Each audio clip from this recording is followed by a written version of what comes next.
Coming up tonight, if you prefer the Sinovac vaccine, you'll soon be able to get it through private healthcare providers here. Moderna is making plans to ramp up production for a half-dose vaccine that could be used as a booster shot. And still 2 months away, but work is already underway for NDP 2021 at the Marina Bay floating platform.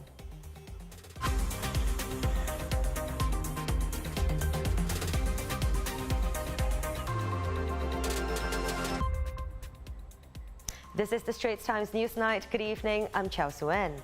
So many have been asking, will Singapore approve Sinovac's COVID-19 vaccine for use here? Well, the answer is yes. The China-made shot will be allowed under the special access route. However, since it is not part of the national vaccine program, those who choose to receive it will not be eligible for the Vaccine Injury Financial Assistance Program. The Ministry of Health says it will release more details in the coming days on how private healthcare institutions can apply to be licensed providers of the vaccine. MOH is also working out details on pricing, informed consent process, and safety of the patients who preferred to be administered with Sinovac's vaccine. Now, this comes just a day after the vaccine was approved by the World Health Organization for emergency use listing.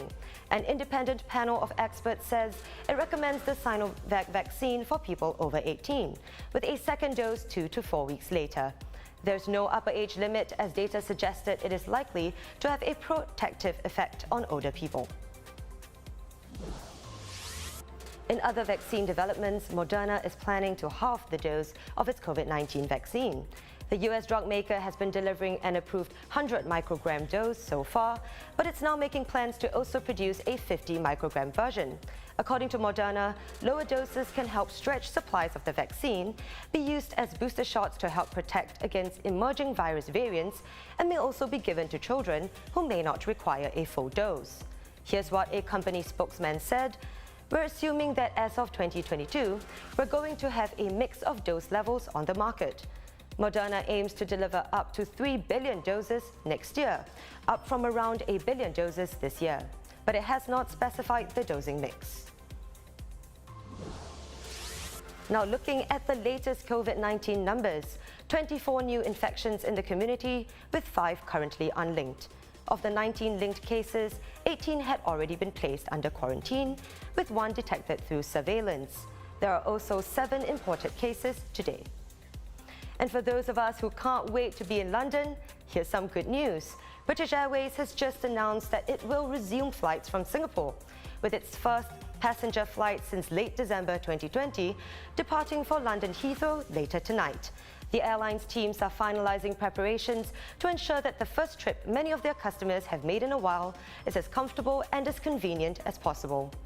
And British Airways has also recently partnered with Dettol to offer a range of products to keep its customers and colleagues safe in the air and on the ground. It will be cleaning all key surfaces from nose to tail daily. 26 builders in Singapore have been ordered to stop work for 3 days after allowing people into their work sites without safe entry check-ins. These included 2 sites that had let in COVID-19 positive workers. Since May 16th, when tighter rules kicked in, more than 65 builders were found to have broken the safe management measures. And all 26 Hua Zai food outlets, known for their roasted meats, will be closed until June 14th. That's after authorities found likely ongoing COVID-19 transmission among its workers. The closures will enable deep cleaning of the premises and will hopefully break the possible chain of transmission.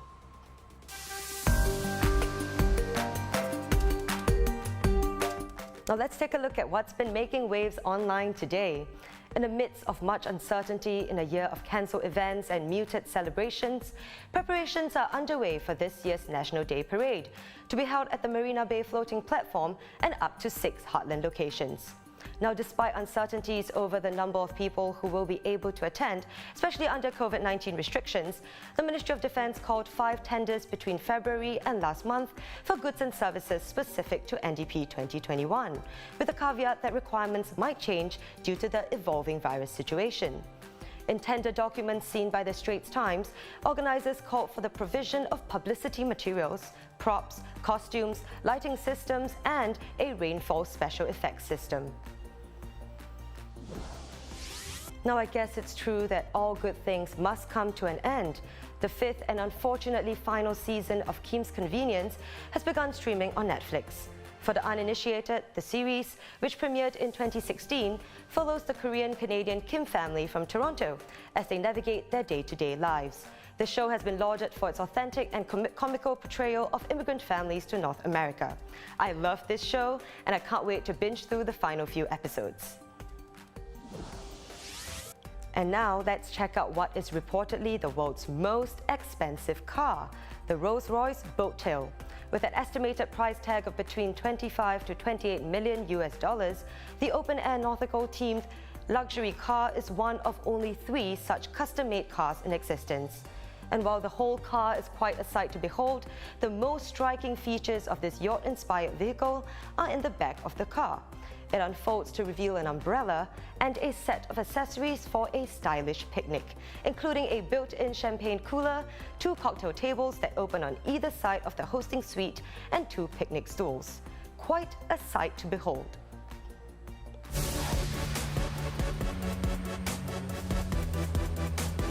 Faster than a bolt of lightning? A teenager has broken Usain Bolt's under-18 200-meter record, set 18 years ago. 17-year-old Arian Knighton clocked an incredible 20.11 seconds at a race in Florida, surpassing Bolt's timing of 20.13 seconds. He is expected to race at the Olympic trials that start in 2 weeks, and if successful, he will be the youngest American athlete to qualify for track and field since 1964. Knighton, in fact, got a seal of approval from the iconic sprinter himself, with Bolt acknowledging the teenager's record with a celebratory emoji. And that wraps up the Straits Times Newsnight. Do visit straitstimes.com to see more news and videos. You can also subscribe to our YouTube channel by hitting the button below. Keep safe, and I'll see you tomorrow.